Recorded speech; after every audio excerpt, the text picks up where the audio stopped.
శుక్రవారం దినాన దేవుని మహిమపరచుగా నా దేవుడు నాకు తోడై ఉంది, నన్ను నడుపుతుంది.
దేవునికి మహిమ కలుగును గాక.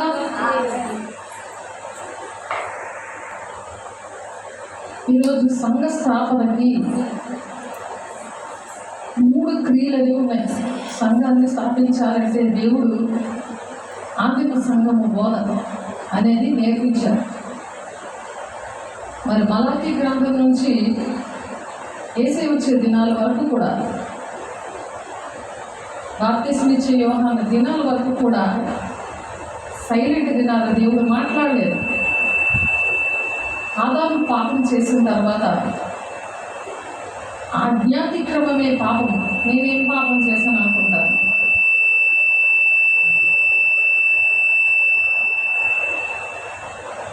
ఆజ్ఞను అతిక్రమించడం పాపం. తండ్రి చిత్తాన్ని నెరవేర్చకపోవడం పాపం. కాబట్టి వాక్యం ఎలాగున్నదో అలాగ మనం బోధించాలి. యేసయ్య ఏం చెప్పారో అది వినాలి.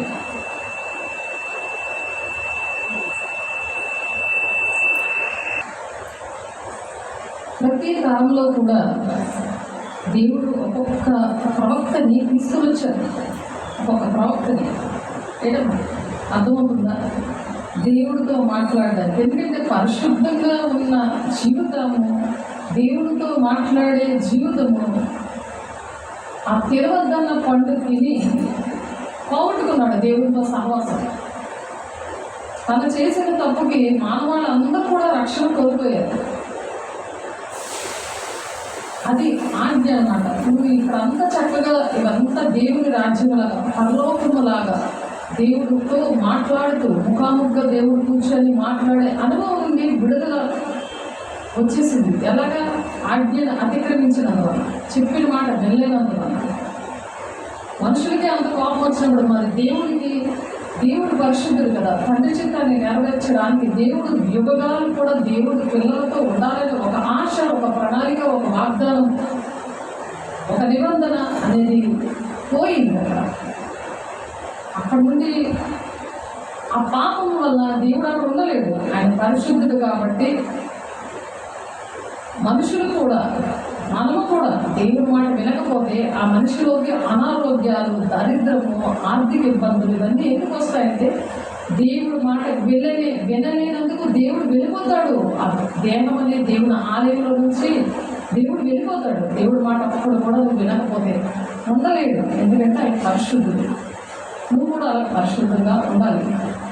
దేవుడు వాగ్దానం ఏదైతే 2 కొరింథీయులు రాసిన పత్రిక 7వ అధ్యాయం 1వ వచనంలో, ప్రియులారా మనకు ఈ వాగ్దానాలు ఉన్నవి కనుక దేవుని భయముతో పరిశుద్ధతను సంపూర్తి చేసుకొనుచు, పరిశుద్ధతను సంపూర్ణంగా ఉండాలి. సగం గ్లాస్ ఎవరైనా తాగుతారా? సగం బాటిల్ ఎవరైనా తాగుతారా? ఎంగిలి బాటిల్ ఎవరైనా తాగుతారా?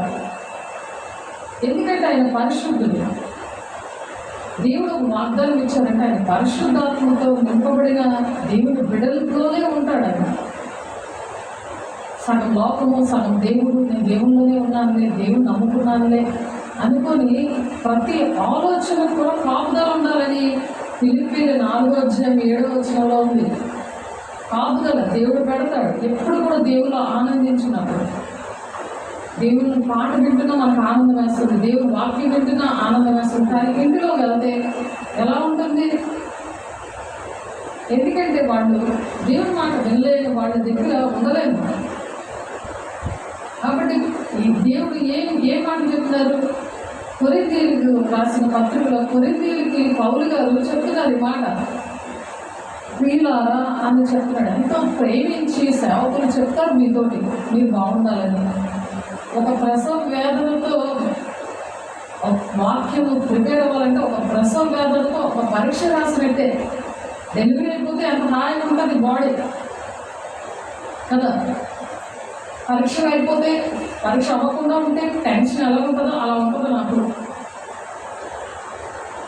రేపు పరీక్ష అంటే మరి 2-3 రోజులు చదవాలి కదా, దేవుడి దగ్గర గడపాలి కదా. అలాగే దేవుడి పిల్లల్ని కనాలని, వాళ్ళు దేవుడి రాజ్యానికి వెళ్ళాలని దేవుడు ఇచ్చిన నిబంధన. ఆ నిబంధన అంటే ఒక వాగ్దానం, ఒక నిబంధన అంటే దేవునితో మనకు ఉండే సంబంధం, యుగాలు ఉండే సంబంధం. ఇప్పుడు ఒక క్షణం ముందు వెళ్ళిపోయేది కాదు, మోసం చేసేది కాదు. దేవుడు మోసం చేస్తే బ్రతుకుతారా? నేను పరిశుద్ధంగా ఉంటాను ప్రభా, నేను నీకు ఇష్టంగా ఉంటాను ప్రభా, నీ పని చేస్తాను ప్రభా, నాకు ఇది చేసి పెట్టి అది చేసి పెట్టని మళ్ళీ లిస్ట్ పెడతాను. కానీ దేవుని ఇష్టంగా ఉంటే నీకు ఏది కావాలో ఆ పర్లోకం తెలుసు అని అంటున్నాడు ఆయన. మనం చాలాసార్లు చెప్తున్నాం, మొదటి నీతిని రాజ్యాన్ని వెతకండి అంటున్నాడు. ప్రతి క్షణం ఆ పనిలో ఉండాలి, దేవునికి ఇష్టమైన పనులు చేస్తూ ఉండాలి. 1 యోహాను 3:21 కూడా ఆయన ఇష్టమైనవి చేసినాడలా దేవుడిని నువ్వు ఏదైతే తెచ్చేస్తాను అంటున్నాడు. ఎందుకు బాధపడతావు? ప్రతి విషయాన్ని బాధ ఎందుకు? దేవుడు అటువంటి పరలోక రాజ్యాన్ని మన మధ్య ఉంచాడు. దేవుడు యువగాలు ఉండాలని ఆశపడ్డాడు. అలా సంఘాన్ని స్థాపిద్దామని ఆశపడ్డాడు. దేవుడితో కలిసి సంఘంలో దేవుడి పిల్లలతో ఉండాలని ఆశపడ్డాడు. కాబట్టి కొరింథీ సంఘానికి పౌలు గారు చెప్తున్నారు ఏంటంటే, ప్రియులారా అని పిలిచి, మనకి వాగ్దానాలు ఉన్నాయి కానీ దేవుని భయంతో మనం ఉండాలి, పరిశుద్ధతను సంపూర్తి చేసుకోవాలి. పరిశుద్ధులే కానీ దాన్ని సంపూర్ణంగా ఉండాలి. సగం లోపము సగం దేవుడితో ఉండకూడదు, సగం అబద్ధాలు దేవుడికి ఇచ్చిన మాట తప్పిపోవడము, సన్నిధికి రాకపోవడము, దేవుని ఆజ్ఞ పాటించకూడదు, అలా ఉండకూడదు. సంపూర్ణత పర్ఫెక్ట్గా ఉండాలి. సంపూర్తి చేసుకునొచ్చు శరీరమునకు ఆత్మకును. దేనికి చెప్పండి?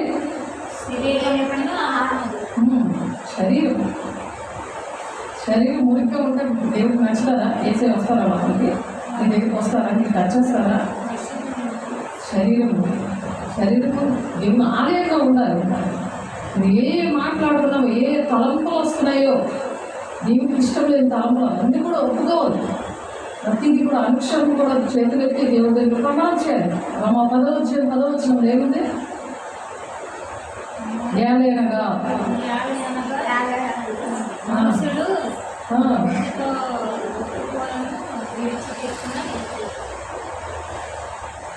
ప్రతి మనిషికి కూడా హృదయంలో విశ్వసిస్తాడట, కానీ రక్షణ కలగాలంటే నోటితో ఒప్పుకోవాలి. అంటే వింటారు. ప్రతి మనుషుడు కూడా నీతి కలిగినట్లు, అంటే ఈ పరిశుద్ధత మెయింటైన్ ఎలా చేయాలి, ఎలా మెయింటైన్ చేయాలి? నీతి అనేది బాడీలో ఉండాలి. అప్పుడే దేహము దేవుని ఆలయమే ఉన్నదని మీరు ఎరుగరా? దేవుని సొత్తు ఆయన, మనము దేవుని సొత్తు. దేవుడు విలువ పెట్టి కొన్నాడు. ప్రకటన 9వ అధ్యాయంలో ఉంటుంది, 5వ అధ్యాయం 9-10 వచనాల్లో ఉంటుంది. ప్రకటన గ్రంథంలో నేను విలువ పెట్టి కొన్నాడు. ఆయన సొత్తైన ప్రజలుగా ఆయన నిర్ణయించుకున్నాడు. మోసం చేయొచ్చా? బాధ పెట్టచ్చా? దేవుడు బాధపడడం మనం బ్రతుకుతామా? నోరెత్తి చెప్పండి. దేవుడు ఇష్టపడతాడు. నీతి కలిగినట్లు హృదయంలో విశ్వసిస్తారట, కానీ రక్షణ కలగాలంటే నోటుతో ఒప్పుకోవాలి. నోరు ఎందుకు ఇచ్చాడు దేవుడు? నోటుతో ఒప్పుకోవాలి. పిల్లలు ఏదైనా అడుగుతున్నప్పుడు బోర్లుతే నువ్వు నీకు ఇష్టపడతావా, లేకపోతే నోటుతో నీకు చెప్తుంటే నువ్వు ఇష్టపడతావా? అలాగే దేవుని పిల్లలకు మనం నోటుతో ఒప్పుకోవాలి. ప్రతి మాట కూడా దేవుడు ఇష్టపడతాడు. మన ఆదామోపలాలను చేయలేదు. వాళ్ళ పిల్లలాగా ఉంటారా? దేవుని పిల్లలాగా ఉంటారా?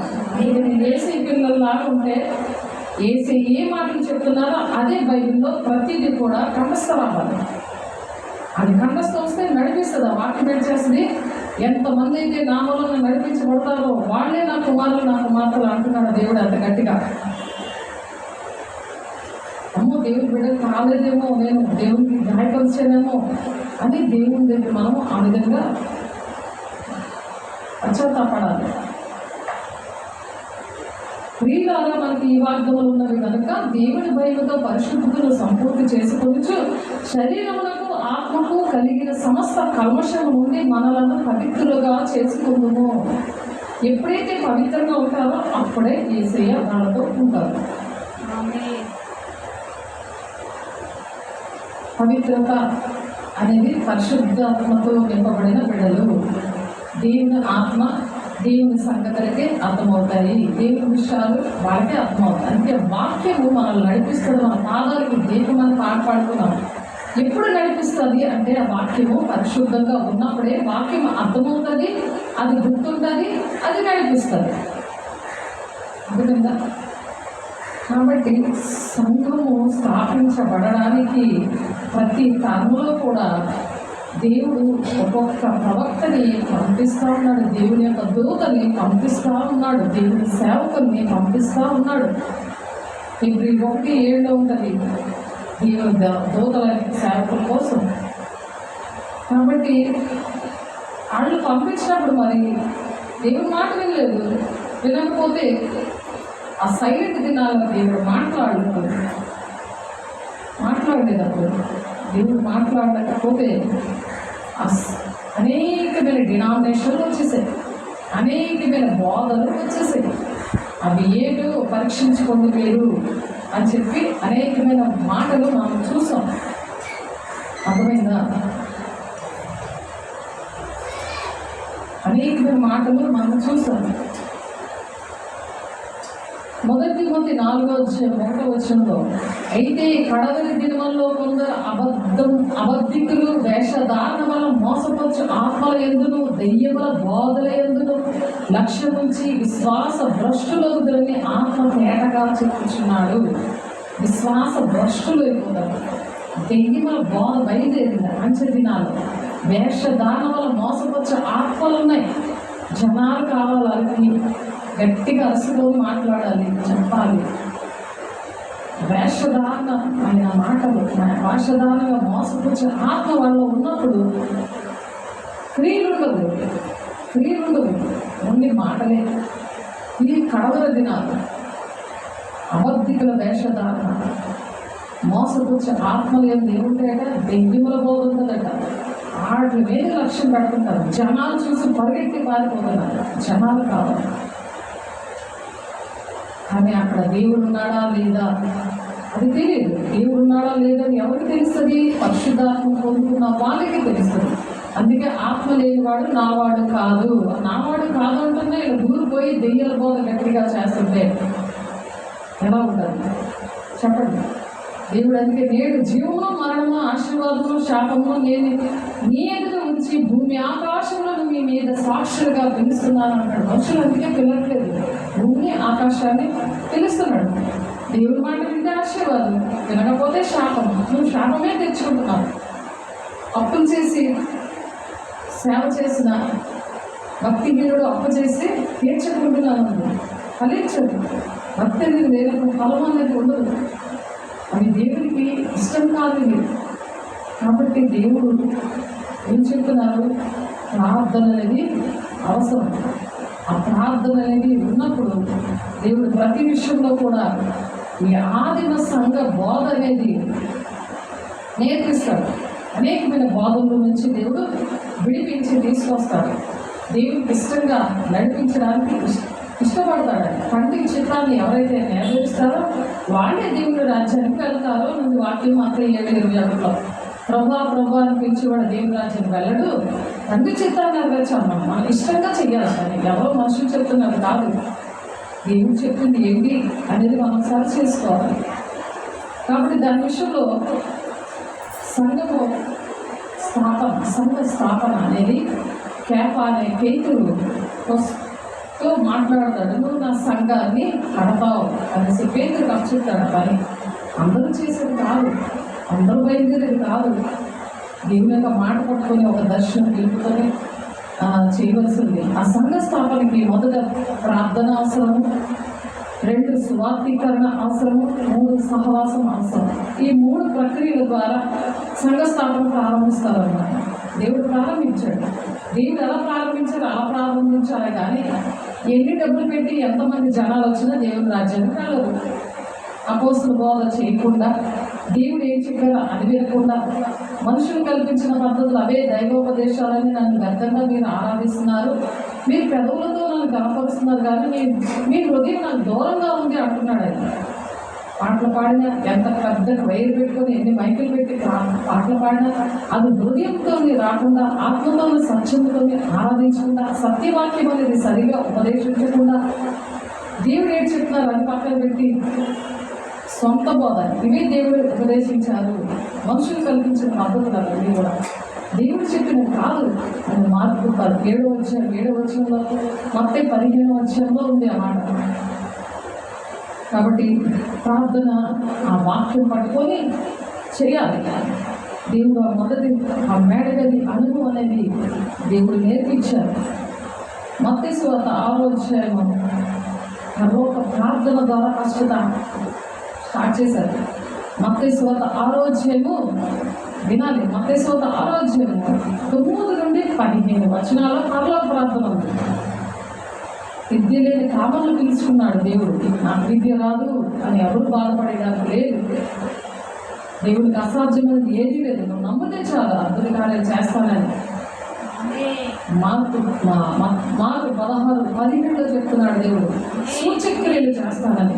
ఈ అపోస్తల బాధలో నువ్వు ప్రార్థనతో సావాసమంతో రొట్టె విరిచేయడం మీరు ఎడతెగక ఉంటే అపోస్తలు 2:42 అన్నమాట. 43లోని మిమ్మల్ని చూసి సాతానుడు, ఈ అబద్ధ బోధకుడు సాతానుడు భయపడతాడు. వాక్యం పెట్టి మాట్లాడాలి, వాక్యం పట్టుకొని ప్రార్థన చేయాలి. నీ ప్రార్థన చేయమన్నా, పాట పాడినా, నువ్వు మాట్లాడిన, సువార్త చేసిన వాక్యం పట్టుకొని నువ్వు మాట్లాడాలి. అప్పుడు అందరికీ కూడా భయం కలుగుతుందట. అపోస్తులు వాడబడతారట. అపోస్తులు మరి ఎలా వాడబడ్డారు? అద్భుత కార్యాలు, మహత్కార్యాలు, సూచకుడిగా చేశారు అపోస్తులు. అందుకని అపోస్తుల బోధలోనే పెరగాలి. ప్రార్థన ఆ విధంగా చెయ్యాలి. ప్రార్థన ముఖ్యం. దేవుడు శిష్యుడికి ప్రార్థన నేర్పించాడు. ఆ పరలోకపు ప్రార్థన. మనం ప్రార్థన ఫస్ట్ సువార్తి అంటే సంఘ స్థాపన అంటే దేని వల్ల సంఘం స్థాపించబడుతుంది? సంఘం అంటే ఇద్దరు కూడినది సంఘం. దాన్ని అభివృద్ధి చెయ్యాలి అంటే ప్రార్థన అనేది ముఖ్యం. ఆ ప్రార్థన కూడా మనం పరిశుద్ధంగా చేయాలి. శరీరము ఆత్మ 2 పరిశుద్ధంగా ఉండి చేయాలి. మరి పరలోక ప్రార్థన అనేది చేయాలి. పరలోకమందున మాత్రమే మీ నామం పరిశుద్ధపరచబడగాక అని దేవుణ్ణి, పరిశుద్ధమైన దేవుణ్ణి కొనియాడి స్తుతించి పరలోక రాజ్యంలో నెరవేరుతున్నాడు, భూలోకమందు నెరవేర్చబడాలి అని చెప్పి ఆ నెరవేర్పు కోసం ప్రార్థన చేయాలి. అంటే దేవుని సన్నిధి అక్కడికి దిగి వస్తుంది. అప్పుడు ప్రతి విషయాల్లో కూడా, ప్రతి ప్రేయర్ పాయింట్ కూడా అక్కడ దేవుడు విడుదలిస్తారు. అలాగే అపోస్తలుల కార్యాలు 1:14 పరిశుద్ధాత్మ పొందుకున్నారు. మేడగదిలో పరిశుద్ధాత్మ పొందుకున్నారు.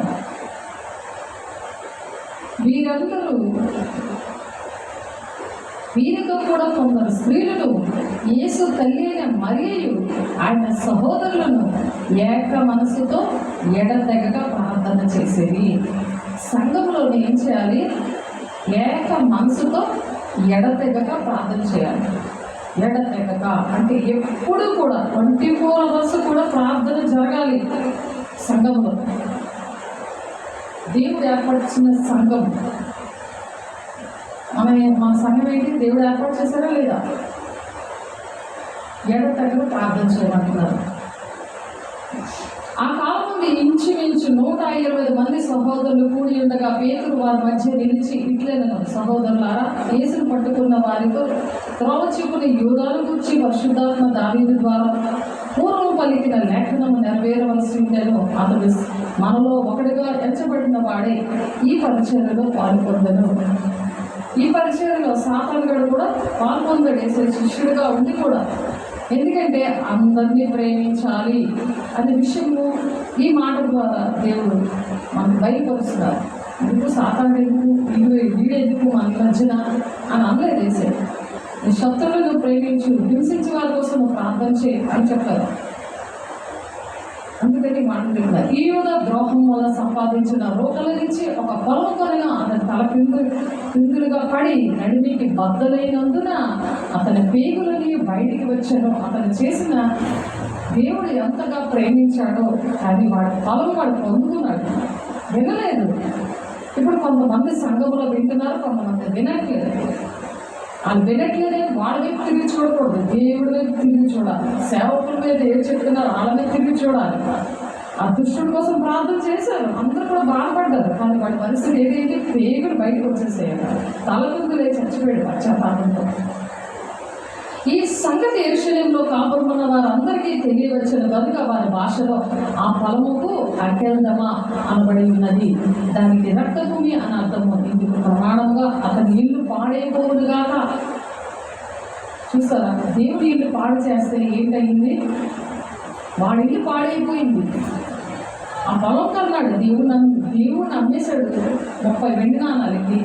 దేవుడు పక్కనే ఉంది, బల్లారంతను తీసుకొని మనతోనే ఉంటారు, మన కథల జ్యోతులతో అవుతూ ఉంటారు. అందుకని ప్రార్థన కావాలి, నిత్యము ప్రార్థన చేయాలి. అతని ఇల్లు పాడైపోవును గాక, దానిలో ఎవడనూ కాపురం ఉండకపోవును గాక, అతని ఉద్యోగము వేరొకడు తీసుకుని గాక అని కీర్తన గ్రంథంలో రాయబడి ఉన్నది. దావీదు ప్రవచించాడు ఈ మాటలు, అవి నెరవేర్పులోకి వచ్చేసారు. నెరవేర్పు జరుగుతేనే అర్థమవుతుంది. ఆ నెరవేర్పు విషయంలో, ప్రవచనాల విషయంలో ఎవరు చెప్పరు. దేవుని రాజ్యం మర్మంగా ఉంది, ఉపమానాలతో ప్రవచనాలతో. ఆ ఉపమానాలు ప్రవచనాలు ఎవరు నేర్పిస్తారు? దేవుని ఆత్మతో ఉంది, పరిశుద్ధంగా ఉంది. 2 Corinthians 7:1 ఉంది కదా, పరిశుద్ధులు సంపూర్ణులు అవ్వాలి. ఎఫెసీ 4:12-13 కూడా ఉంది. పరిశుద్ధులు సంపూర్ణులు అవ్వాలంటే, క్రీస్తు శరీరము క్షమాభివృద్ధి జరగాలి అంటే, కొందరు అపోస్తలులు గాను, ప్రవక్తలు గాను, ఉపదేశకులు గాను, కాపర్లు గాను, బోధకులు గాను దేవుడు నియమించాడు. సంఘంలో వీళ్ళు ఉండాలి, వీళ్ళని ఇచ్చాడు దేవుడు. ఇస్కరియోతు యోధాలు కోసం ప్రార్థన చేయక ఎంతో నష్టం కలిగింది. అన్ని మేలు పొందుకుంటూ ఉంటారు, కానీ సంఘం మీద ప్రేమ లేదు, సేవకుల మీద ప్రేమ లేదు. మొదట దేవుడి మీద ప్రేమ లేకపోతే, వాక్యం అర్థం కాకపోతే, ఎవరికి వాక్యం అర్థమవుతుంది? ప్రార్థన చేస్తున్న వాళ్ళకే అర్థమవుతుంది, వాక్యం వింటున్న వాళ్ళకే అర్థమవుతుంది, దిద్దుబాటు చేసుకొని దేవుని సన్నిధిలో పశ్చాత్తాపంతో ఉన్న వాళ్ళకే అర్థమవుతుంది వాక్యం, మిగిలిన వాళ్ళకి అర్థమవుతుంది. కాబట్టి యోహాను బాప్తీసం ఇచ్చింది మొదలుకొని ప్రభువైన యేసు మన యొద్దకు పరమునకు చేర్చబడిన దినము వరకు ఆయన మన మధ్య సంచరించుచుండిన కాలమంతయు మనతో కలిసి ఉన్న వీరిలో ఒకడు మనతో కూడా ఆయన పునరుత్థానం గురించి సాక్షి ఉండట అవశ్యమని చెప్పాను. దేవుని పిల్లలు దేవునితో కలిసి ఉంటారు ఆ విధంగా. కాబట్టి మేడగది అనుభవంలో దేవుడు ప్రార్థన చేయించారు. ఎప్పుడైతే ఇస్కరియోతు యూదా అలా చేశాడో, ఆ ప్లేస్లో మత్తయిని ఏర్పాటు చేశారు. మత్తయి 11 మంది శిష్యులతో 12వ మంది శిష్యులుగా మత్తయి వచ్చారు. మనం మత్తయి గోత్రానికి చెందినవారు. అంతటా వారు వీరిని గూర్చి చీట్లు వేయగా మత్తయి పేరిట చీటి వచ్చిన కనుక అతడు 11 మంది అపోస్తులతో కూడా లెక్కింపబడేను. అపోస్తుల బోధలోని శిష్యులు దేవుడు ఏర్పాటు చేసుకున్నారు. 72 శిష్యులు ఉన్నారు. అలా పక్కన పెట్టాడు. ఇది కఠినమైన మాట అని చెప్పి ఆ బోధ అర్థం కాలేదు దానికి. వాక్యానుసారంగా పరిశుద్ధంగా ఉండి నడవడం ఇష్టం లేదు వాళ్ళకి. యోహాను 6:66 మరి ఎప్పుడు కూడా అనేక మంది ఉన్నారు కదా దేవుడు బాధ విన్నవాళ్ళు. అని కొంతమంది 11 మందినే సెలెక్ట్ చేసుకున్నాడు దేవుడు. మనం కూడా దేవుడు సెలెక్ట్ చేశాడు కొంతమందినే. కాబట్టి మనం చింతపడకూడదు, తండ్రి చిత్తాన్ని నెరవేరుస్తున్నాము అని సంతోషపడాలి. ఎల్లప్పుడూ ఆనందించండి, మరలా చెప్పుదును ఆనందించండి అని చెప్పి దేవుడు చెప్తున్నారు. కాబట్టి ప్రార్థన సమయం కోసం పేతురు యోహానులు దేవాలయం దగ్గర ఉన్నారన్నమాట. మోసం 3:1 ఉంది. వీళ్ళు పేతురు యోహాను ఏం చేశారంటే తెల్లారుజాము 3 గంటలకి ప్రార్థన, చర్చిలో ప్రార్థన. ఇప్పుడు తెల్లారుజాము 3 గంటలు. మరి పౌరులు నయం వచ్చి అలా చేసేవారు. దుష్టుడు ఆటంకాలను తొలగించబడాలని ప్రార్థన చేయాలి ఆ కోసం. అప్పుడు కుంటివాడు దిగ్గుమని లేచి దేవుడు నామని స్తుతించాడు, నడుస్తూ స్తుతించాడు. పేతురు యోహాను మరి ప్రార్థన చేసినప్పుడు మా దగ్గర వెండి బంగారాలు లేవు, మా కలిగిందే మేము ఇస్తున్నామని. ఆ టైంలో సంఘం తెరవబడి ఉంది. తెలిసి ఆ టైంలో ప్రార్థన చేయాలి. అందరూ చేస్తున్నారు కదా మతం కులంగారం లేకుండా, మనం కూడా చేయాలని దేవుడు ఇక్కడ రాష్ట్రంలో మనం చేయాలా వద్దా? మరి చేస్తున్నప్పుడు వాళ్ళతో కలిసి మనం కూడా చెయ్యాలి కదా. చేయలేదయ్యా, క్షమించండి అయ్యా అని అడిగి వాళ్ళ కోసం ప్రార్థన చేసి స్టార్ట్ చేయాలి. ప్రార్థన చేయాలి. దానికోసం 3 నుంచి 6 రోజులు ప్రార్థన చేసేవాళ్ళు లేవనెత్తండి అయ్యా, ప్రార్థన పనులు మాకు కావాలయ్యా, దుష్టుల ఆటంకాలు తొలగించండి అయ్యా, మమ్మల్ని క్షమించండి అయ్యా అని చెప్పి దేవుని బ్రతిమాలుకోవాలి. హింస కలిగిన ప్రార్థించడానికి గురుకొల్పబడిన హింస వస్తుంది. దేవుని ప్రార్థన చేసినప్పుడు, సేవ చేస్తున్నప్పుడు, దేవుని బిడ్డలకి, అపోస్తులకి మరి హింస కలిగినప్పుడట ప్రార్థించడానికి గురుకొల్పబడ్డారు వాళ్ళు. అపోస్తుల కార్యం 4వ అధ్యాయము 24 నుంచి 31 వచనాలు ఉంది. కీర్తన 2వ అధ్యాయంలో ఉంది ఆ మాట. అలాగే ప్రార్థన చేసినప్పుడు నిలకడగా కట్టబడి ఉన్నారు అన్నమాట, నిలకడగా ఉన్నారు. అది అపోస్తుల కార్యం 6వ అధ్యాయం 4 నుండి 6 వచనాలు ఉంది. మరి కొన్నేళ్ళు పేతురు ప్రార్థన చేస్తున్నారు. అపోస్తుల కార్యం 10వ అధ్యాయంలో ఉన్నది. సంఘం ఉపవాస ప్రార్థనలో ఉంది. సౌలును బర్నబాను పంపించారు. అది అపోస్తుల కార్యం 13వ అధ్యాయం 1 నుండి 5 వచనాలు ఉంది. ఫిలిప్పీ సంఘం ప్రార్థనలోనే పుట్టింది. ఫిలిప్పీ సంఘం మనకు కూడా 4-5 సంఘాలు పుట్టాయి. కాబట్టి ఆ సంఘంలో పుట్టిన పిల్లలు ఏం చేయాలని ఒక్కొక్కరు ఒక్కొక్క నాయకుడిగా తయారైపోయి ఆ సంఘాలన్నీ కూడా బలపరచాలి. అది ప్రార్థన చేయాలి. దేవుడు మనకి ఏంటి తక్కువ చేయలేదు. భక్తి నేర్పించి అపోస్తుల బోధలో పెంచారు. నాకు ఈ వాక్యాలు తెలియవు, అయినా సరే దేవుడు నడిపించిన తర్వాతే నాకు ఈ వాక్యాలు ఎక్కడ ఉన్నాయి దేవుడు నేర్పిస్తూ ఉంటారు. ముందు దేవుడు నడిపిస్తారు. నేను దేవుళ్ళు ఉన్నాను కాబట్టి నాకేం తెలియకపోయినా ఎందుకు చెప్తున్నానంటే నా సాక్ష్యం మీరు అనుకోవచ్చు నాకు అన్నీ వచ్చాయి, మీరు చేస్తున్నారు మేము ఎలా చేస్తామని. నాకైతే ఏమీ తెలియదు. దర్శనం పిలుపుకి లోబడ్డాను అంతే. దేవుడు నడిపించుకుంటా వచ్చాను.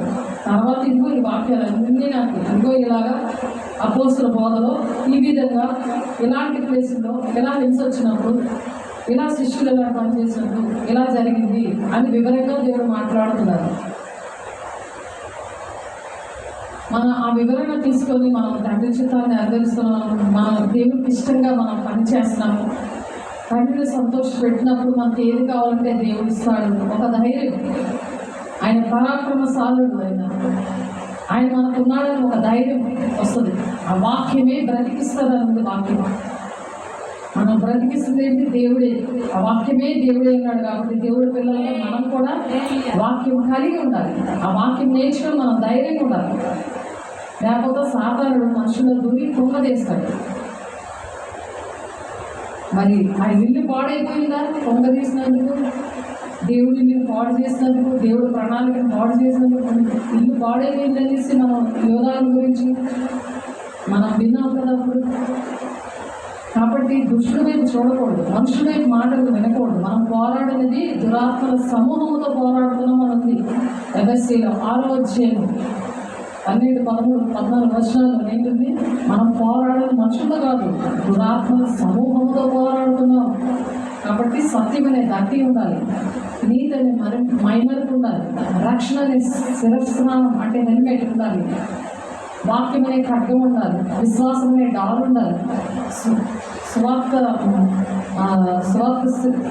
సిద్ధమైన జోడు ఉండాలి.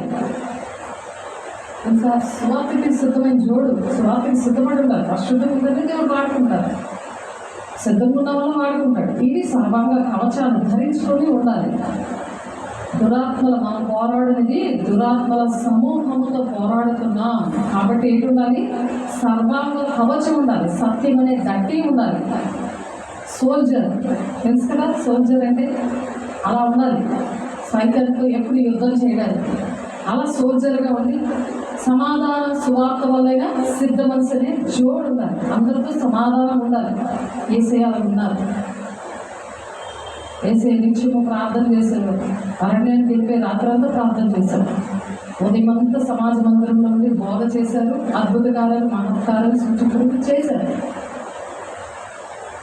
వేసే పోలి నడవాలి. ఎవరు ఏ బోధ చెప్పినా సరే, పరలోకం నుండి దూత దిగు వచ్చినా సరే మనం నమ్మకూడదని ఉంది.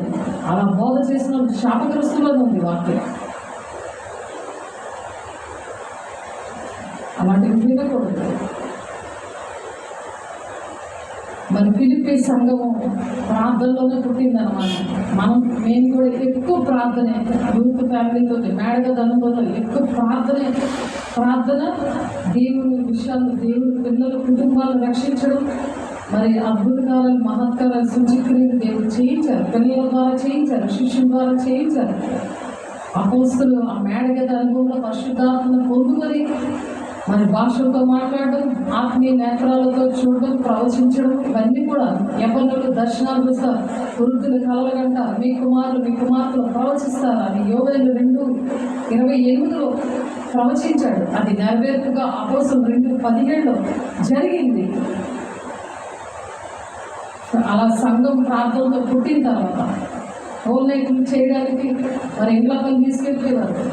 ఫస్ట్ నెల 1వ వారంలో ఫస్ట్ వీక్లో ఆదివారం మెసేజ్ చెప్పగానే వెంటనే ఇంగ్లాపల్లి అక్కడ సువార్త చేసి పరిశుద్ధాత్మ చక్కగా గట్టిగా పొందుకొని సువార్త చేసి ఆ ఊర్లన్నీ పాటలతో ఉండేవారు.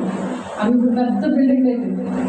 బాప్టిజం ఇచ్చిన వాళ్ళకున్న రోగాలు అన్నీ కూడా పోయాయి, దెయ్యాలు అన్నీ కూడా పోయాయి. బయటకు వచ్చి మాట్లాడేవి, అన్నీ కూడా చెప్పేవి. 3 దేవత వచ్చేసింది. ఇలాగా దేవుడు కార్యాలు చేశారు. అది చేసి దేవుడు అలాగా కార్యాలు చేశారు.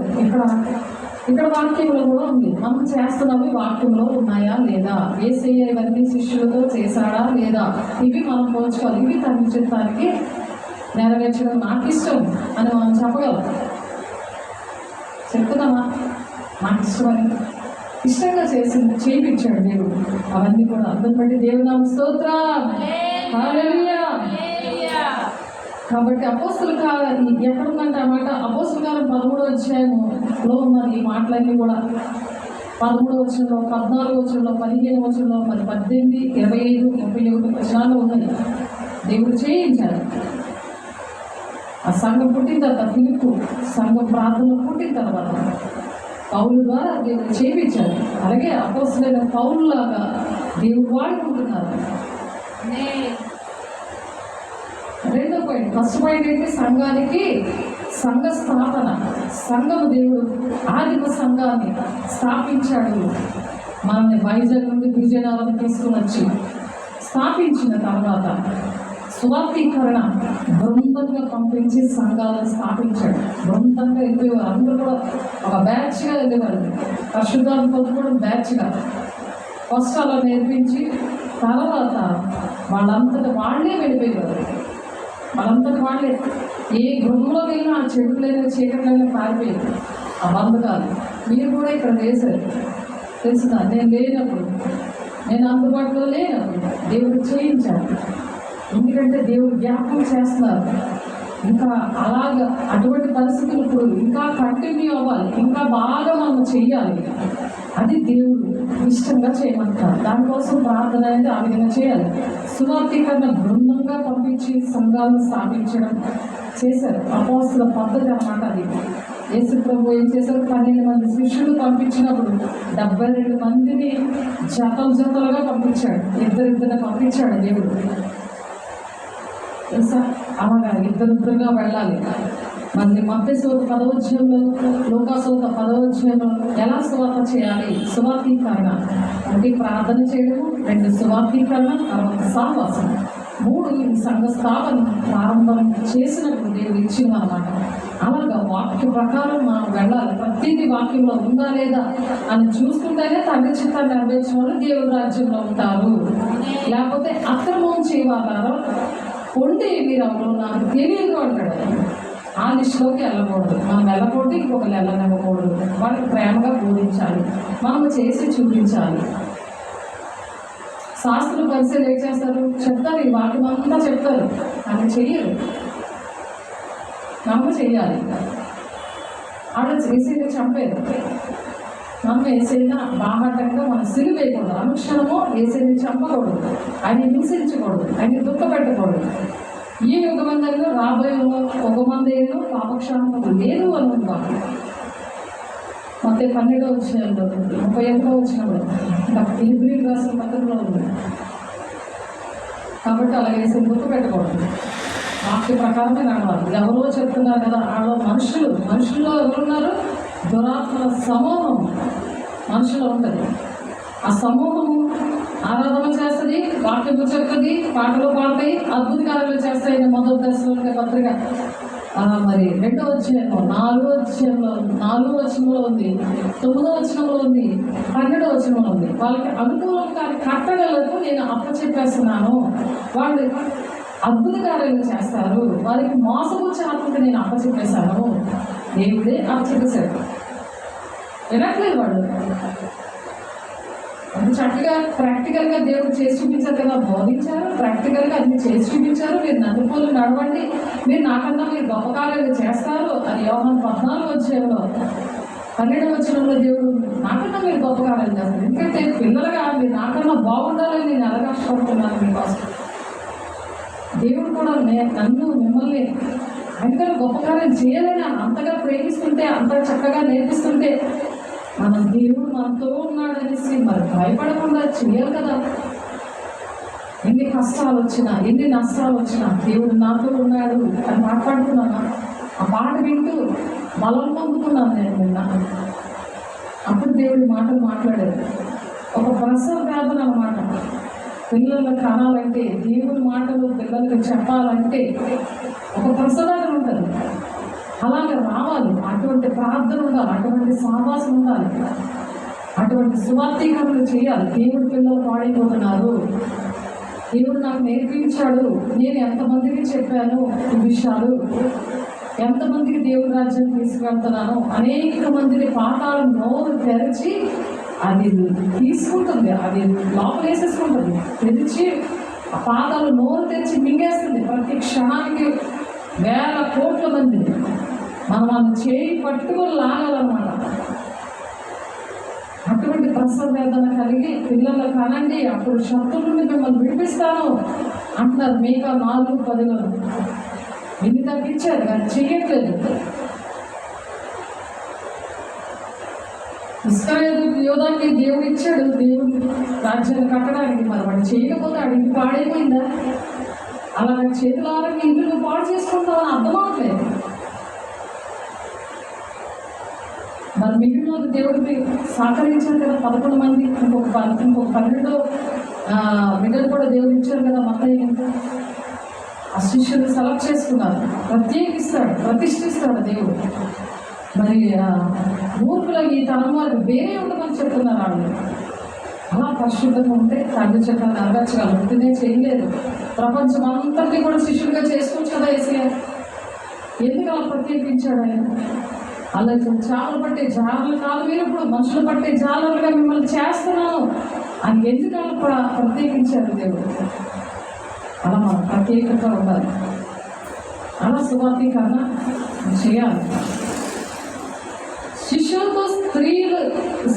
శిష్యులతో పాటు స్త్రీలతోనూ ఆర్థిక సహాయంతో మరి ప్రాణించాడు యేసయ్య. స్త్రీలు కూడా ఉన్నారు, సువార్త చేస్తున్నారు. స్త్రీలు బోధించకూడదు, స్త్రీలు మాట్లాడకూడదు అనుకుంటే వాక్యం బోధించకూడదు మొదలెట్టాడు సైతన్ గడికి, ఈ అబద్ధ బోధగలిగి. స్త్రీలు బోధించవచ్చు, స్త్రీలతో పాటు సువార్త చేయొచ్చు. స్త్రీలు సర్వలోకానికి వెళ్ళి సర్వ సృష్టికి సువార్త ప్రకటించండి, మీరు బాప్తిసాలు ఇవ్వండి, నేను ఏ సంగతి చెప్తున్నానో అవే మీరు బోధించండి అని దేవుడు చెప్పేసి హోంవర్క్ ఇచ్చి వెళ్ళాడు. ప్రతి ఒక్కరికి, చిన్నవాళ్ళు, పెద్దోళ్ళు, ఆడోళ్ళు, మగోళ్ళు, ముసలోళ్ళు లేదు, సర్వలోకానికి వెళ్ళి సువార్త ప్రకటించండి అంటే అర్థమేంటి? నా మూలంగా మీరు బాప్తిసాలు ఇవ్వండి, శిష్యులుగా తయారు చేయండి, నేను ఏ సంగతి చెప్పినా అవే చెప్పండి, అప్పుడు మీతో నేను సదాకాలం ఉంటానని మత్తయి 28, 18, 19, 20 చెప్తున్నాడు. అది హోంవర్క్ ఇచ్చి వెళ్ళాడు యేసయ్య. దేవుడు ఒకటి చెప్తుంటే మనుషులు కల్పించిన పద్ధతులు, దైవోపదేశాలు, వ్యర్థమైన ఆరోపణలు, వ్యర్థమైన సిద్ధాంతాలు, వ్యర్థమైన చర్చలు, వ్యర్థమైన సంఘాలు కట్టేస్తే తగ్గి చెప్తామా? అది దేవుడి రాజ్యానికి వెళ్తారా? ప్రకటన 2వ అధ్యాయం 3వ అధ్యాయంలోని ఇవే మాటలు దేవుడు యోహాను గారి ద్వారా లెటర్స్ రాయించాడు. సంఘములతో ఆత్మ చెప్పుచున్న మాట చెవిగలవాడు వినుడు కాక. వినట్లేదు. ఎందుకు? జ్ఞానేంద్రియాలే వాళ్ళకి. కాలం బట్టి చూస్తే మీరు బోధకులు ఇవ్వవలసి వచ్చిండు. మొదటి మూల పాఠాలు మీకు మరలా బోధించవలసి వచ్చింది. మీరు పాలు తాగవలసి కానీ బలమైన ఆహారం మీకు తాగదు అంటే వాక్యం అర్థం కాదు. దేవుడు వాక్యాన్ని నడవలేని వాళ్ళకి వాక్యం అర్థమవుతుంది. వాళ్ళు ఇంకా పాలు తాగే పరిస్థితే, నోట్లో వేలెట్టుకొని వినడమే. క్రియలు లేని విశ్వాసం మృతం అన్నాడు. నువ్వు జీవిస్తున్నావు కానీ మృతుడివే అన్నది వాక్యం. అక్కడ 3వ అధ్యాయం, మృతులకు నేను దేవుడిని కానా అంటున్నాడు. నువ్వు దేవుడని ఊహించుకుంటున్నావు, దేవుడిని కలిగి ఉన్నానని అనుకుంటున్నావు, కానీ అసలు మృతులకు నేను దేవుడిని కాను అంటున్నాడు. చెప్పేవారిగా కాకుండా చేసేవారిగా ఉండాలని ఆశపడుతున్నాడు. ఆయనకన్నా గొప్ప కార్యాలు చేస్తారు మీరు అని దేవుడు ధైర్యపరుస్తున్నాడు. అటువంటి అభిషేకం ఇస్తున్నాడు, అటువంటి వరాలతో నింపుతున్నాడు. కానీ అర్థమవట్లేదు. ఇప్పుడు విప్పబడిన వాక్యము ద్వారా దేవుడు స్వస్థత కార్యం చేస్తాడు. విప్పబడిన వాక్యము, అది విప్పబడింది, అది మూయబడిందా, ఏదో అర్థం కావట్లేదు. ఇప్పుడు నెరవేర్పు జరుగుతుంది కాబట్టి అది విప్పబడింది. ఆ 7 ముద్దలు కూడా విప్పారు. వాళ్ళకి తీర్పు. ఎవరైతే ఏర్పాటు చేయబడిన వాళ్ళే మోసపరచబడ్డ దినాల్లో ఉన్నాం. ఆ మోసపరచబడిన వాళ్ళ నక్షత్రాలకు రాలిపోయారు. వాళ్ళందరికీ కూడా దేవుడు రమ్మని పిలుస్తాడు. మీరు వినండి మాటలు, నా మాటలు వినండి, తండ్రి చిత్తాన్ని మీరు నెరవేర్చండి. నా తండ్రి చిత్తం ఒకటి, మీరు సాధారణ చిత్తము చేస్తున్నారు. ఆ బొబ్బలో నుండి మీరు రండి, అబద్ధ బోధన నుండి మీరు రండి. ఈ విప్పబడిన వాక్యం ప్రవచనాలన్నీ నెరవేర్పులోకి వచ్చేసాయి. అంచె దినాల్లో ఉన్నాం మనం. ఆ నెరవేర్పు దినాల్లో ఉన్నాం. నెరవేర్చబడితేనే అర్థమవుతాయండి. ఇప్పుడు నెరవేర్పు జరిగిపోతున్నాయి. 17వ అధ్యాయం వరకు జరిగిపోయి 18వ అధ్యాయంలోనే 4వ అధ్యాయంలో మీరు రెండని పిలుస్తున్నాడు దేవుడు. వచ్చి మీరు మాటలు విని దాని ప్రకారం నడిచినప్పుడు దేశేదో పెళ్లి జరుగుతుంది. 19వ అధ్యాయంలో ఉంది. ఆయన పిలుపుమాడు వస్తున్నాడు. వధువు సంఘంగా సిద్ధపడి ఉండాలి. దేవుడు సంఘము కట్టావు, ఎలా నడిపించావు, ఏ విధంగా నాయకురాలుగా సంఘాలను చూశావు, పరిచర్య ఎలాగ చేశావు, సువార్థీకరణ ఎలాగ చేశావు, ఎలా సహవాసం ఉన్నావు అని దేవుడు ఎక్కడున్నారు. పౌలు కూడా బృందంగా ప్రయాణించారు. అది ఇప్పుడున్నది ఎక్కడున్నదంటే అపోస్తుల కార్యము 13వ అధ్యాయం 1-5 వచనాలు ఉంది. ఇంటికి వెళ్ళి చక్కగా చదువుకోండి ఎవరైతే వింటున్నారో. అపోస్తుల కార్యం 15-37 వచనంలో కూడా ఉంది. అలాగే అపోస్తుల కార్యం 16:3 ఉంది. అలాగే అపోస్తుల కార్యం 18వ అధ్యాయం 1-5 వచనాల్లో ఉంది. అలాగే 1 కొరింథీ 9వ అధ్యాయం 15-19 వచనాలు ఉంది. పౌలు కూడా బృందంగా ప్రయాణం చేశాడు. ఇద్దరుగా ఏసే చేశారు. మరి పౌలు ఈ బృందం యొక్క కార్యాచరణ ప్రణాళికను సంఘంలో విస్తరింపజేశాడు. ఇవి సంఘం విస్తరించబడడానికి ఇవన్నీ కూడా పాటించాడు పౌలు. అలా మనం కూడా పాటించాలని దేవుడి మాటలు ఈరోజు చెప్తున్నారు.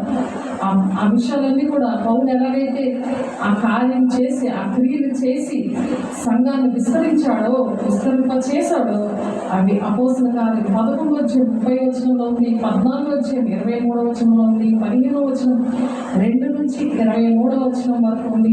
అలాగే 20వ అధ్యాయం 17వ వచనంలో ఉంది. అలాగే 21వ అధ్యాయం 18వ వచనంలో ఉంది. ఎఫెసీయులకు రాసిన పత్రిక 4వ అధ్యాయం 11వ వచనంలో ఉంది. అలాగే 1 తిమోతి 5వ అధ్యాయం 17వ వచనంలో ఉంది. అలాగే 2 తిమోతి రాసిన పత్రిక 4వ అధ్యాయం 5వ వచనంలో ఉంది. అలాగే తీతుకు రాసిన పత్రిక 1వ అధ్యాయం 5వ వచనంలో ఉంది. ఏంటి? బృందంగా పనిచేసి సంఘ సువార్థీకరణ చేసి సంఘాన్ని అభివృద్ధి చేశారు. ఈ వాక్యాలు పట్టుకొని ప్రార్థనా పనులుగా ప్రార్థన మీరు చేయాలి.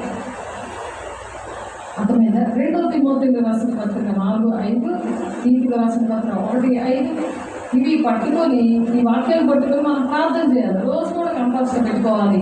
పిల్లలను పక్కన పెట్టుకొని ప్రార్థన చేస్తే స్పీడ్గా వాళ్ళు చిన్నపిల్లలు కదా, దేవుని మనసు ఉంటుంది కదా, కాబట్టి స్పీడ్గా ప్రార్థన వెళ్తాను. నేను అలాగే నా పిల్లలు పట్టుకొని నేను ప్రార్థన చేసేదాన్ని. నేను ప్రాక్టికల్గా చేసి మీకు చెప్తున్నాను.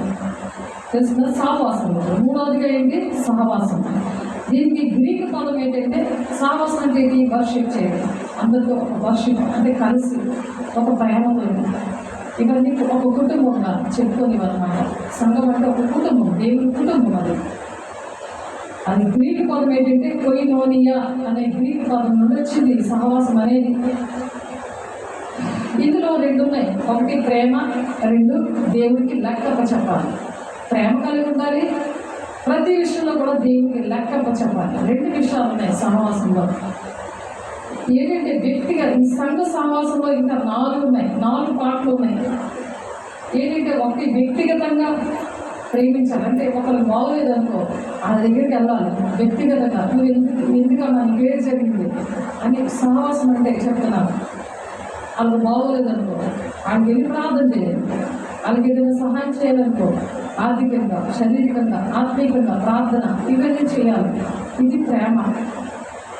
మరి కుటుంబ పరంగా కుటుంబంలో ఏమన్నా ఇబ్బందులు ఉన్నాయనుకో, కుటుంబం అంటే ఇంటికి దర్శించి వాళ్ళ ఇంట్లో ప్రార్థన పెట్టాలి, ఆ వాక్యం ద్వారా ఆ కుటుంబాన్ని బలపరచాలి. మూడోది ఏంటంటే పని చేయాలి, చెప్పిండే కాదు, ఏదైనా లోటుపాట్లు ఉంటే వాళ్ళకి సహాయం చేయాలి. అపోస్తల బోధలో మరి అపోస్తల కార్యం 2వ అధ్యాయం లాస్ట్ వచనాల్లో ఉంటుంది, అందరూ డబ్బులు కూడా సమిష్టిగా కూడబెట్టుకొని ఎవరి అవసరాలను బట్టి వాళ్ళకి సహాయం చేశారట. అలా సహాయం చేయడానికి దేవుడు మాకు గమనించారు. ఎవరికైనా ఏదైనా బాగోలేకుంటే వెంటనే అలాగే చేయడానికి, సహాయం చేయడానికి దేవుడు డబ్బులు ముట్టకుండా, 1 రూపాయి కూడా ముట్టకుండా దేవుడు పనికి వాడాలి అలా. ఎందుకంటే ప్రతి రూపాయి కూడా, ప్రతి సమయానికి, ప్రతి మాటకి కూడా లెక్క అనేది అప్పచెప్పాలి. ప్రేమించడమే కాదు, అది భోజనం కొట్టేది కాదు, ఫోటోలు తీసుకొని పేపర్లో వేయించుకొని సెల్ఫోన్లో పెట్టి ఫేస్బుక్లో పెట్టి అలాంటి కాదు. అది ఒక చెయ్యి ఇచ్చింది, 2వ చెయ్యి తెలియకూడదు. అలాగా దేవుడు చూస్తున్నాడు. 139 కీర్తన 1, 2, 3, 4, 5 వచనాలు ఉంటుంది. నేను కూర్చోవడం, లేకపోతే మాట్లాడడం చేస్తున్నా అందరూ దేవుడు వింటున్నాడు, చూస్తున్నాడు అన్న భయంతో తండ్రి చింత నెరవేర్స్తేనే నేను దేవుడి రాజ్యానికి వెళ్తాను అనే విషయం బాగా గుర్తుపెట్టుకొని ప్రతిదీ దేవుడు లెక్క చెప్పాలి నేను అని గుర్తుపెట్టుకొని చేయాలి. అలాగే ఇతరుల పట్ల కూడా, సమాజం పట్ల, ఇతరులు చుట్టుపక్కల ఉన్న వాళ్ళ పట్ల కూడా వాళ్ళని సందర్శించడానికి వెళ్తామా, వాళ్ళని కలవడానికి వెళ్తామా, ఆ చుట్టుపక్కల ఉన్న వాళ్ళని కూడా అలాగే ప్రేమించాలి, వాళ్ళకి కూడా సువార్త అక్కడ ప్రకటించాలి. సహవాసంలో సంఘ కేంద్రంగా అది ఈ సహవాసంలో సంఘాలు ఒక కేంద్రంగా పెట్టుకోవాలంటే ఒక పుట్టిల్లు ఎలాగుంటుంది, ఏదైనా కష్టం వస్తే అలాగే ఒక కేంద్రంగా సంఘాలను ఆ విధంగా పెట్టుకోవాలి. మరి అది ఎందుకంటే ఆ వాక్యం ఎక్కడుందంటే యోహాను సువార్త 13వ అధ్యాయం 17వ వచనంలో ఈ సంగతులు మీరు ఎరుగుదురు గనుక వీటిని చేసిన ఎడల మీరు ధన్యులు అంటున్నారు. అక్కడ సహవాసం ద్వారా పరలోకం చేరుకోవాలని దేవుడు ఈ విషయాలు చెప్తున్నారు. దేవుడి మాటలు దీవించుగాక. 3 మాటల ద్వారా దేవుడి సంఘ స్థాపన ఎలా ఉన్నది అని మాట్లాడారు. పరిశుద్ధ ప్రేమ గల దేవ, అభిషేకుడా అయ్యా, మేము సంఘం స్థాపించిన ఆయన అపోస్తల బాధలో ప్రభు మమ్మల్ని పెంచుతున్నాం. ఇంకనూ మరి నాయన సమృద్ధిగా నా తండ్రి నిన్ను సంతోషపెట్టే విధంగా సంపూర్ణంలో మేము ఎదగడానికి మాకు ఇచ్చిన మాటలు బట్టి నీకు వందనాలు, స్తోత్రాలు. ఇంకా అనేకమైన సంఘములు నా తండ్రి, సంఘములతో ఆత్మ చెప్పుచ్చిన మాట చెవిగలవాడు వినులుగాక అని చెప్తున్నాను ఆయన. అయ్యా తండ్రి, ఆత్మీయ విషయాలు, మరి భౌతిక విషయాలు ప్రభు నాయన శరీరానుసారమైన విషయాలను పక్కన పెట్టి ఆత్మానుసారమైనగా ఉన్నప్పుడు ప్రభు శరీర సంబంధమైనవి, ఆర్థిక సంబంధమైనవి అన్నీ కూడా మీరు చేస్తానని ప్రభు మీరు మాట్లాడుతున్నారు. ప్రభు నా ఇంటి మీరు మీ ఏదైనా మాట్లాడుంటే మీరు ఏది అడిగితే నేను ఇస్తానంటున్నారు నాయన. మీరే అధ్యక్షులు వహించండి, నడిపించండి, మహిళ పొందుకోండి, విచితానుసారమైన జీవితాలు మాకు అనుగ్రహించండి. మా సమస్తము నాయన నా వాక్యాన్ని నూరంతలుగా మా హృదయాల్లో నాయన ఫలింపు దయచేసి మీ సాక్షులుగా మమ్మల్ని నిలబెట్టుకొని నీ రాజ్యానికి వారసులుగా మేముండి అనేకమైన బిడ్డలను నీ రాజ్యానికి తీసుకొచ్చే బిడ్డలను మమ్మల్ని దీవించి పంపిస్తున్నందుకు వందనాలు, స్తోత్రాలు చెల్లిస్తూ ఆటంకవలసిన ప్రతి దురాత్మ శక్తుల్ని యేసునామములో లయపరుస్తున్నాను. మహిమ గల నామముల, శక్తి గల నామముల ప్రభు ప్రార్థనలన్నీ ఫలింపు దయచేయండి ప్రభు. ఐసీఎం చేస్తున్న కార్యాలన్నీ మీరు ఫలింపు దయచేస్తున్నారు. మా సంఘాన్ని అభివృద్ధి పరుస్తున్నందుకు ప్రభు నన్ను భయంకరమైన దినాల్లో మీరు అక్కడ సూచనలు ఎన్నో కనిపిస్తుంది కదా ప్రభు నాయన. మేము తండ్రి మెలకు కలిగి మేము నాయన మీ వాక్యాన్ని ప్రకటించడానికి, ప్రార్థించడానికి సహవాసులను మమ్మల్ని బలపరిచి, స్థిరపరిచి, నడిపించి నాయన సమస్త మహిమ, ఘనత, ప్రభావాలు మీరే పొందుకుంటున్నారు. వందనాలు, స్తోత్రాలు చెల్లిస్తూ చేసే పరిశుద్ధ నామమున బ్రతిమలాడి వేడుకుంటున్నాం తండ్రి. ఆమేన్. తండ్రి యొక్క దీవెన, కుమారుని యొక్క కృప, పరిశుద్ధాత్మ యొక్క నిత్య సహవాసం సకల లోక పరిశుద్ధులకి మరి నాయన వింటున్న ప్రతి ఒక్క బిడ్డకి ప్రభు నన్ను ఆత్మీయ బిడ్డలకి మరి దర్శించి మాట్లాడి సదాకాలం తోడై నడిపించును గాక. ఆమేన్. Praise lord. God bless you.